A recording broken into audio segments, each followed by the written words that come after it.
Boa tarde a todos. Esse é o podcast de História do segundo ano B4 e hoje nós vamos falar sobre a Reforma Protestante. A Reforma Protestante foi um movimento religioso que teve início no século XVI, liderado por Martinho Lutero e outros líderes religiosos. O movimento foi motivado por uma série de críticas à Igreja Católica Romana na época, incluindo a venda de indulgências, a corrupção e a falta de transparência na administração da Igreja. Lutero, que era um monge alemão, se tornou cada vez mais insatisfeito com a corrupção da Igreja e sua própria incapacidade de encontrar salvação através das práticas religiosas da época. Ele escreveu um conjunto de 95 teses que criticavam a venda de indulgências e outras práticas da Igreja, e as fixou na porta da Igreja de Wittenberg em 1517. As teses de Lutero provocaram um debate intenso e deram início ao movimento da Reforma. Lutero argumentou que a Bíblia deveria ser a autoridade final na religião e que as pessoas deveriam ter a liberdade de interpretar a Bíblia por si mesmas, sem depender dos líderes da Igreja.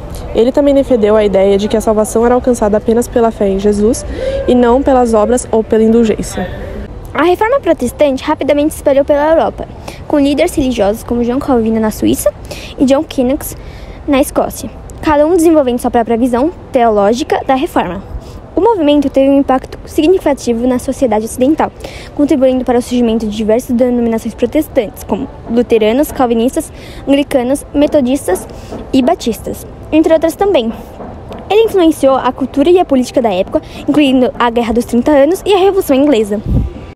Em resumo, a Reforma Protestante foi um movimento religioso e social que desafiou autoridades da Igreja Católica Romana e mudou a forma como as pessoas viam a religião e a sociedade em geral. Seus efeitos são sentidos até hoje e continuam a influenciar a vida e a cultura ocidental. Antes da Reforma Protestante, a Igreja ela era muito poderosa, porque ela tinha terras, ela tinha dinheiro, ela tinha fiéis, ela mandava e desmandava nos monarcas, né? Então ela tinha muito poder.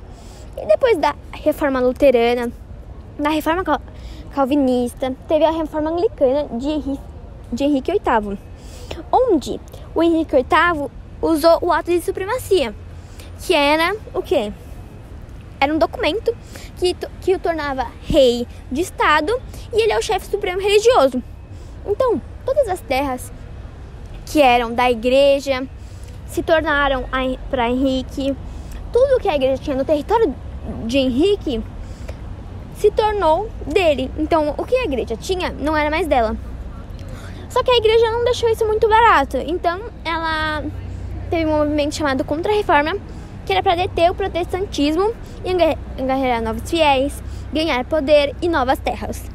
Nos dias atuais, a Reforma, por sua vez, trouxe o estímulo e o desenvolvimento, gerando dádivas desfrutadas ainda hoje, como a liberdade do indivíduo, a igualdade, o nacionalismo e a democracia.